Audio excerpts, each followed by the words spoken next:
La exposición va a tener tres partes. En primer lugar, vamos a abordar la doctrina tomista, lo que Tomás de Aquino meditó, reflexionó y sistematizó acerca de la caridad. En segundo momento, una hermenéutica según este autor, Paul Badel. Y este autor lo que hace es actualizarlo desde las experiencias de amistad. Y finalmente vamos a cotejarlo con una actualización bíblica a partir del pasaje del lavatorio de pies en el Evangelio de San Juan. Obviamente no vamos a agotar la doctrina de Tomás, no es el sentido. En el tratado que él hace de la caridad, tanto en la Suma como en los opúsculos, aborda más de 30 cuestiones sobre este tema. Y en estas cuestiones él trabaja primero qué es la caridad, después viene el sujeto de la caridad, el objeto, el orden de la caridad, los efectos exteriores, efectos interiores, después vienen las virtudes que se desprenden de la caridad, los vicios contrarios y termina cerrando con la sabiduría como una consecuencia de la relación en la caridad. Todo esto no vamos a verlo aquí, solamente vamos a ceñirnos a lo que él habla acerca de la caridad como amistad. Ese va a ser nuestro primer punto. Obviamente la doctrina de Tomás pues no es palabra de Dios. Tiene muchos puntos que hoy en día son vigentes, pero necesitan actualizarse, porque hay que tener en cuenta que este autor, en primer lugar, pues es de la época medieval, es decir, hace más de 6 siglos, en primer lugar. Y en segundo, pues es un ser humano que tuvo sus limitaciones y que no agotó el misterio de Dios. Y esto lo aclaramos porque esta doctrina, aunque todavía resuena, tiene sus límites como cualquier teología. No obstante, la vigencia que tiene vamos a poder corroborarla porque el tema de la amistad es algo presente en niños, adolescentes, jóvenes, adultos, viejos, etcétera. Cualquier persona ha vivido esta experiencia y desde esa experiencia puede relacionarse con Dios. Entonces, pasando ya de lleno, Tomás deja muy claro en la primera cuestión lo siguiente: la caridad es una amistad del hombre con Dios. Y de ahí parte. Si pudiéramos intentar decir alguna especie de definición, diríamos eso: caridad es amistad, pero con Dios. Y esta amistad desde luego va a tener implicaciones hacia el exterior, porque esa amistad se va a ver reflejada en uno mismo y en el prójimo. Y eso es lo que vamos a ir descubriendo más adelante. Tomás insiste en que esta caridad o esta amistad puede darse porque existe una comunicación entre Dios y el hombre. Si no hubiera esa comunicación, no podríamos hablar de una relación entre una persona divina que se llama Dios y nosotros que somos personas humanas. Y esto no es algo original o propio de Tomás, porque la teología católica parte de que Dios se revela. Y si Dios se revela implica que se comunica con los hombres en la historia, diría Schillebeeckx en las experiencias humanas, según Eckhart en la interioridad de la persona, y para San Agustín desde una relación muy peculiar que se llama fe. Y todo esto tiene que ver con el tema que estamos tratando aquí. Entonces, lo básico es que hay una comunicación entre estas dos personas. Ahora, caridad y amistad son términos colaterales, pero podemos diferenciarlos de la siguiente manera. En primer lugar, la caridad es una virtud. Y ahorita vamos a explicar por qué. Esta virtud no es una virtud moral, como las que podemos adquirir, o una virtud cardinal, justicia, templanza, fortaleza, etc. Es una virtud teologal. Y al ser teologal es infundida. Que sea infundida va a implicar que Dios es su principio y su fin. Por otra parte, la caridad, Aristóteles, a quien Tomás va a retomar en algunos puntos, va a distinguir que la amistad se da en 3 niveles, o por grados de perfección: deleitable, útil y honesta. La caridad de la que va a hablar Tomás se sitúa en la perspectiva de una amistad honesta. Y esta amistad honesta va a tener 3 características: benevolencia, mutualidad y semejanza. Estas 3 características no son exclusivas de la amistad con Dios, porque también se dan en la amistad entre las personas humanas. De hecho, aquí la analogía es el punto con el que Tomás habla de Dios. Parte de las semejanzas que se dan entre nosotros, entre las criaturas, los seres humanos, para poder decir algo acerca de Dios. Y finalmente, esta caridad va a relacionar esta amistad en estas tres características con la virtud infundida que Dios pone en las personas. Podríamos decir que esta sería el primer resumen de este apartado, que a continuación es lo que vamos a ir desarrollando. Yo les propongo que desarrollemos este apartado y al finalizarlo abrimos el espacio para las preguntas, si ustedes están de acuerdo. O si alguien tiene alguna pregunta, con toda confianza puede interrumpir si yo no estoy siendo claro en el transcurso de la exposición. Entonces, este sería nuestro resumen. Y bueno, la amistad es guiada y la caridad es creada. ¿Y esto cómo hay que entenderlo? La caridad es amistad del hombre con Dios, insisto. Dicha amistad es animada por el Espíritu Santo que inspira al ser humano para que se relacione y ame a Dios. Y por otra parte, es creada en el alma para que el hombre pueda amar a Dios. Quizá pueda parecer que el concepto de creación en el alma sea algo problemático, como si fuera una cosa añadida a la persona. Más que cosa hay que decir que es una virtud. Y una virtud en su definición más nominal o aristotélica es un hábito moralmente bueno. Pero para que tú puedas realizar ese hábito, como puede ser levantarte temprano, ser disciplinado, etcétera, necesitas crear una constancia para que puedas realizarlo. Pero en este caso, decíamos la caridad es una virtud, pero es teologal. Tomás va a decir, no se adquiere con el solo ejercicio del ser humano. Necesita algo, un principio, que la empuje, que la suscite para que el hombre pueda vivirla. Y ese principio, él va a decir, es el Espíritu Santo. Este espíritu, aunque no va a precisar, y esto no podemos saberlo, cómo es que lo hace, este espíritu va a inspirar al hombre para que pueda amar a Dios. Por eso va a decir él, es algo que está creado en el alma, una virtud.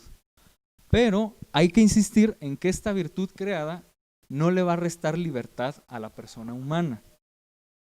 Dicho de otra manera, para que nosotros podamos relacionarnos con Dios, necesitamos de nuestra libertad. Y aunque el Espíritu puede guiarnos, nunca te va a obligar a que tú le respondas a Dios. Siempre va a dejar un campo abierto de posibilidades porque Dios nos quiere y nos hizo libres. Entonces podríamos decir, esa tendencia a relacionarnos con Dios está ahí, pero nosotros tenemos que actualizarla.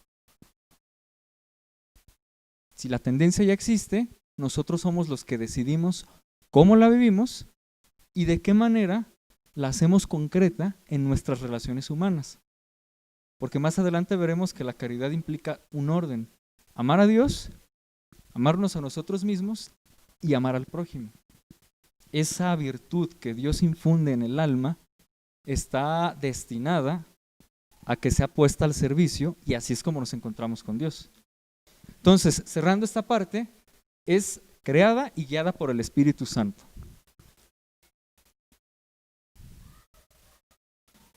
Y decíamos, no puede adquirirse con el único ejercicio humano. Y Tomás lo va a dejar muy claro aquí. ¿Por qué no puede ser adquirida solamente por el esfuerzo? Porque el objeto de la caridad no es otro que la relación con Dios. Y aquí entramos con una serie de objeciones. En primer lugar, físicamente a Dios no lo puedes ver. En sentido estricto, enfatizo, en sentido estricto, tampoco lo puedes escuchar. Tampoco, mucho menos tocar. Se vuelve problemático relacionarte con Él. Por eso esta virtud no puede adquirirse por esfuerzo humano. Y por eso va a estar esta inspiración por parte del Espíritu. Pero insisto, el Espíritu no va a realizar lo que está en nuestras manos. Dicho de otra forma, son dos voluntades. El Espíritu que impulsa, que empuja, que suscita, pero nosotros, que desde nuestras experiencias humanas, respondemos o no a esa inspiración. Entonces, infusa porque es un don de Dios. Teologal porque proviene de la gracia. Es algo donado, gratuito. De lo que Dios no te preguntó, para dártelo, pero nosotros tenemos que hacer que crezca.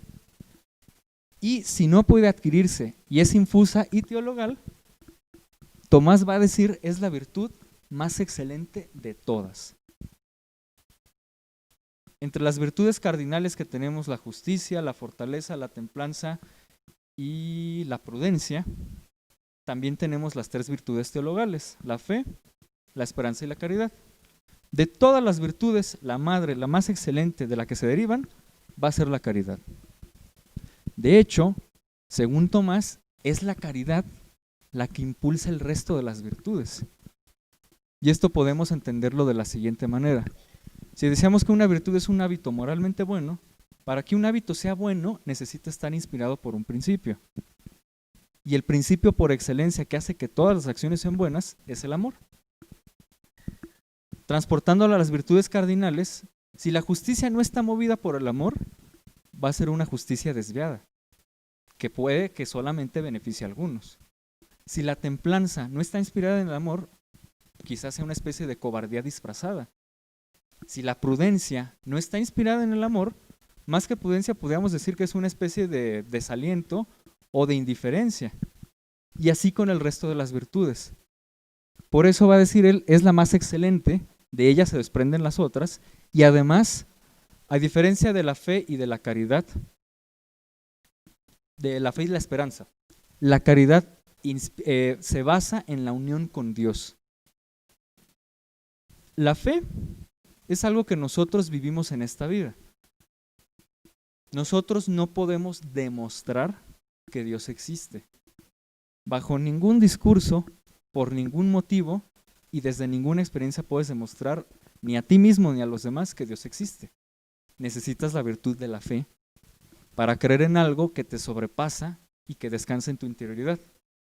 Por otra parte, esa fe aspira a encontrarse un día con Dios. Ahí entra la esperanza. Aunque no podemos demostrar, creemos y confiamos, esperamos que algún día vamos a reposar con Dios. Pero, ¿qué va a pasar cuando acontezca la muerte y después de la muerte el encuentro con Dios? La fe y la esperanza van a reposar en la caridad. Dicho de otra manera, cuando podamos contemplar a Dios, ya no vas a necesitar la fe, porque vas a verlo, como dice el apóstol, cara a cara, tal cual es. Y si no va a ser necesaria la fe, tampoco la esperanza, porque la persona que estábamos buscando en nuestra vida va a estar frente a nosotros. Pero lo que sí va a permanecer es la caridad. El amor que diste en tu vida resuena en la eternidad. Va a ser recordado por Dios. Y ese amor con el que amaste a Dios en las personas siempre va a estar ahí. Y va a ser el vínculo de unión. Luego es la virtud más excelente de todas. Y esta unión con Dios se vive en la amistad. Porque no es una unión abstracta. O no es una unión solamente interior o inmanente, como quizá en algún momento sí lo veíamos con el maestro Eckhart. El deshacimiento, la interioridad, el diálogo con Dios en mi alma. Tomás va a decir, sí, hay una unión de persona a persona, pero esa unión tiene que externarse. Y por eso, más adelante vamos a hablar de esto. Porque no es algo que se queda solamente en tu memoria o en la experiencia íntima y personal. Tiene que ser exteriorizado para que pueda concretarse en una amistad que se viva entre personas. Entonces, tenemos que es una virtud que es teologal y que es infundida. Y gracias a estas características va a ser la virtud más excelente de la que el hombre dispone para relacionarse con Dios. Virtud, decíamos, debido a que nos une con el principio que la genera, o sea, Dios. Infusa, ya que el fin de la caridad, que es Dios mismo, sobrepasa toda voluntad humana. Teologal, porque no es una virtud que el hombre pueda adquirir, sino que es una participación de la gracia divina. Y la caridad es la más excelente que la fe y la esperanza, y en consecuencia superior a estas dos y a cualquier otra virtud. De hecho, este punto, dentro de toda la teología tomista sobre la caridad es el que sigue muy vigente. Muchos teólogos coinciden en que la virtud por excelencia es la caridad. Y aquí, mucho antes que Tomás de Aquino, fue San Juan quien lo dijo. Dios es amor. Si Dios es amor, lo que Él infunde al ser humano, que es ese amor tan grande que no acabamos de comprender, va a ser vivenciado por las personas por medio de la caridad. Y de hecho San Pablo también va a hacer todo un tratado sobre la caridad, a su estilo bíblico, pero va a decir, si no tengo amor, igual a caridad, nada soy. Entonces, solamente aquí pues hace falta mencionar que es algo que Tomás no está generando. Esta doctrina venía dándose desde diversas maneras, pero él va a sistematizarla. Y la aportación original es que esta caridad va a descansar en la persona humana que se va a encontrar con Dios. Entonces, pasamos a un punto bastante interesante. El orden de la caridad.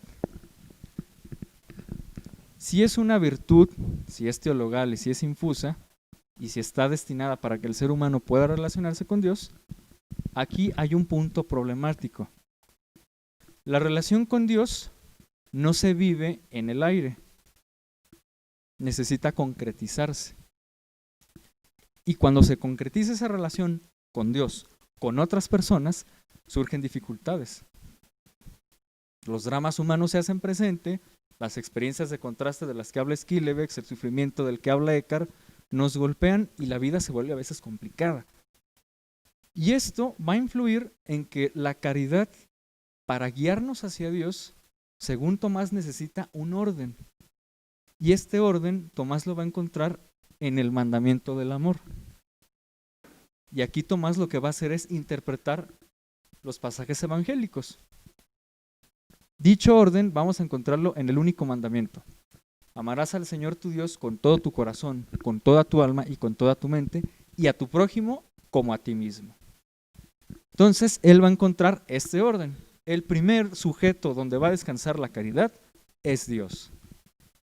Pero esa caridad requiere que el sujeto amante, es decir, nosotros o tú, necesite aplicar esa caridad a su vida. Y esta caridad que el sujeto recibe de parte de Dios, que le ha donado ese amor y que el sujeto puede vivenciar en su persona, tiene que reflejarse hacia los demás. Y aquí es donde va a entrar que esta amistad se vive entre personas humanas. Y esto, que a veces puede chocarnos, tampoco es algo que sea enteramente ajeno a nuestras vidas. Porque de otra forma, y mucho más perfecta, fue lo que Jesús vivió en su vida. El amor al prójimo lo tradujo en servicio, lavatorio de pies y muchas otras acciones, hasta dar la vida por ese servicio. Entonces, este orden va a implicar que la caridad no es algo que queda solamente en la esfera más interior de la persona, como decíamos. Tiene que relacionarse con los demás.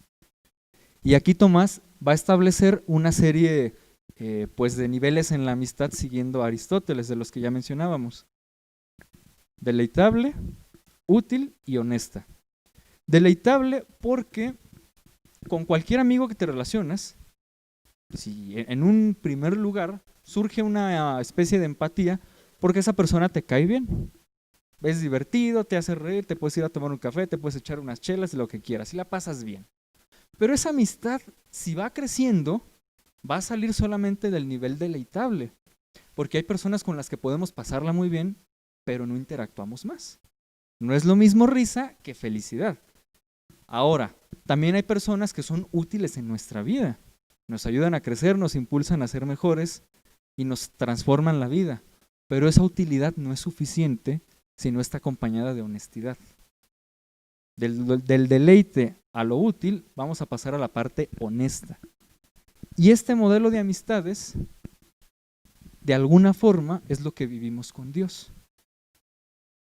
Porque estas amistades humanas, aunque son imperfectas y son limitadas y se pueden terminar, reflejan un pequeño destello de cómo nos ama Dios y cómo puede ser la relación si nosotros le correspondemos a Dios como amigos. Desde luego, El reto está en que esta amistad no es algo que está terminado, se va desplegando en la vida. El sentido de una amistad se va viviendo a través de la historia. Lacordaire, un fraile dominico francés, tiene una frase bastante iluminadora en este sentido. La amistad entre personas es la historia de dos almas siempre libres para separarse, pero que nunca lo hacen. Siempre libres para separarse, pero que nunca lo hacen. Y esto es lo que se vive en nuestra historia personal con los amigos y de modo distinto con Dios. Porque aquí lo curioso es, va a haber una semejanza entre nuestras amistades con amigos, con personas humanas, y la amistad con Dios, pero también va a haber una diferencia.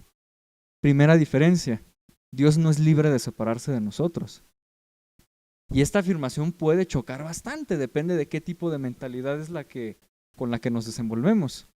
Dios no es libre en el sentido de que ama tanto que no puede renunciar a las personas. De hecho, este teólogo español, José Ignacio González Faust, y este otro, cuyo nombre ahorita no recuerdo, Antonio Estrada, él dice que Dios es impotente ante la libertad humana. ¿En qué sentido? No te puede obligar a que tú le correspondas, pero no es libre de no responderte a ti. Y esto no implica que le atemos las manos a Dios. Sencillamente es lo que Jesucristo de alguna manera reveló y lo que los grandes místicos han intentado vivir en su vida. Dios te quiere tanto que no es libre para separarse de ti. Y esta especie de tendencia que Dios tiene hacia las personas es lo que Tomás va a tratar de explicar con la palabra caridad. Y es lo que nosotros vamos a problematizar a partir de 3 preguntas, con la que cerraríamos esta primera parte. Primera pregunta, ¿cómo es posible que podamos ser amigos de Dios? Segunda, ¿en qué consiste la amistad con Dios? Y tercera, ¿cómo podemos experimentar dicha amistad en nuestras vidas? Nos metemos en un problema porque, viéndolo desde la parte del conocimiento que los filósofos llaman epistemología, Dios no puede ser abarcado por ninguna persona humana. Si tú no puedes conocer cara a cara a Dios, ¿cómo podemos decir que somos sus amigos? Agustín alguna vez dijo, nadie ama lo que no conoce. Y si a Dios nadie lo ha visto jamás, como lo puntualiza San Juan, ¿cómo podemos decir que podemos ser sus amigos? Por otra parte, ¿en qué consiste la amistad con Dios? Si es un ser que está pues por encima de nuestra historia y al mismo tiempo, aquí está la paradoja, permanece íntimamente cercano a nosotros. Porque aquí pareciera que estamos jugando a un doble lenguaje. Por una parte yo te decía, Dios no es libre de separarse de ti, y después te digo que es alguien que trasciende las cosas y está lejano. Pues eso es el misterio al que nosotros llamamos Dios. Y aquí la parte que nos viene a iluminar cómo se puede dar esta relación, pues es Jesucristo. Porque Él viene a ayudarnos a madurar esta idea de la trascendencia divina. Y la forma en la que Jesús entendió su relación con Dios es algo que para algunos teólogos pues superaría la relación de la amistad. Porque Jesús lo vive desde la filiación. Jesús no le llamó amigo, le llamó Padre. Y podríamos decir, fue la experiencia más íntima que tuvo con Él y la que lo llevó a dar testimonio de Dios hasta morir en una cruz. Pero en el caso de nosotros, aunque también podemos llamarlo Padre, Tomás propone que para que esa relación pueda surgir, necesita una relación de amistad. Y aquí es donde va a entrar la hermenéutica de este autor. Ahora, para cerrar este apartado, ¿cómo podemos experimentar dicha amistad en nuestras vidas? Eckhart va a decirlo de manera muy sencilla. Así como uno aprende a orar orando, uno aprende a ser amigo siendo amigo. Pregunta problemática que desarma muchas paradojas, pero que tiene una respuesta bastante sencilla y que uno se queda sorprendido y al mismo tiempo contrariado. Porque tanta especulación, tanta reflexión para llegar a un punto donde decimos, lo aprendes viviéndolo. Así como una mamá aprende a ser mamá teniendo un niño, cuidándolo y equivocándose y estando ahí al pendiente, lo mismo pasa con la relación de amistad con nuestros amigos y para con Dios. Y desde esta perspectiva, lo que vamos a decir es que esta relación va a darse según 3 características que ya enunciábamos anteriormente. La primera va a ser la benevolencia, la segunda la mutualidad y la tercera la semejanza. Y en estas nos vamos a detener un poco más. Entonces, para concluir, decíamos, a partir de la doctrina tomista es una virtud, la caridad. Virtud infundida, procede de Dios como don, teologal porque alcanza a Dios y reposa en Él. Y es la más excelente de todas las virtudes. Y esta virtud excelente Tomás la va a entender como una amistad que Dios tiene con nosotros. Porque hay que dejar claro que Dios es el que toma la iniciativa. Y nosotros somos quienes podemos corresponder o no a ese llamado.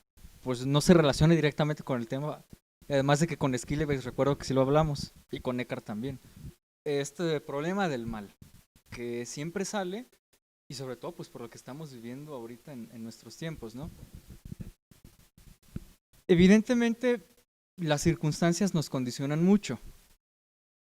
Hace poco hablaba con un muchacho en un retiro vocacional y me decía que no éramos libres. Y ya me daba sus argumentos, un tipo bastante inteligente.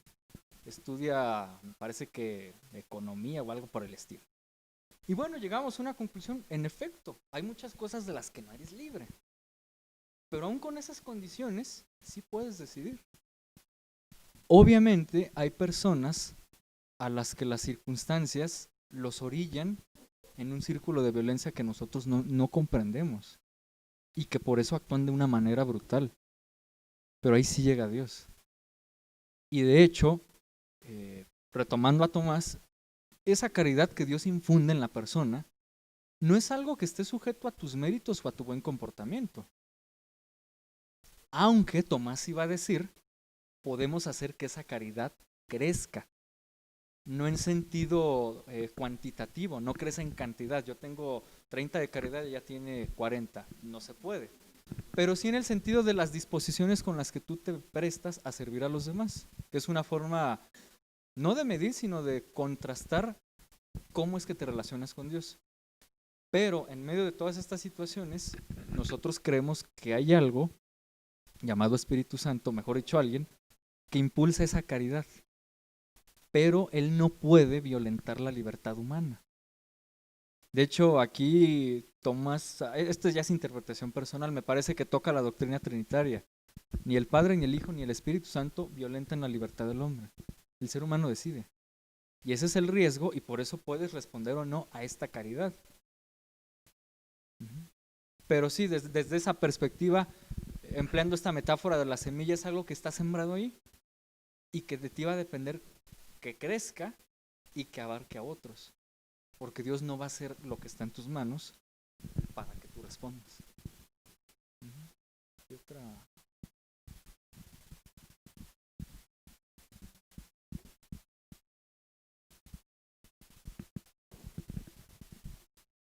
Si no hay más, entonces, aprovechando estos comentarios, solamente para tratar de ser lo menos ambiguo posible, es una virtud que está inspirada por Dios o infundida. Pero esa virtud va a obedecer a tus circunstancias, a tus situaciones, tu familia, los amigos, porque los amigos te pueden ayudar a que eso crezca o pueden ayudarte a perderlo. Entonces, por eso la libertad de la persona humana, con todas las los condicionamientos que puede tener, es algo que va a hacer que esta caridad crezca y nos acerque más a Dios en la medida en que nosotros lo permitimos. Y por eso va a ser un camino que, dicho de otra manera, pues la santidad, este ejercicio de la caridad, dura toda la vida humana y se despliega a lo largo de toda la historia.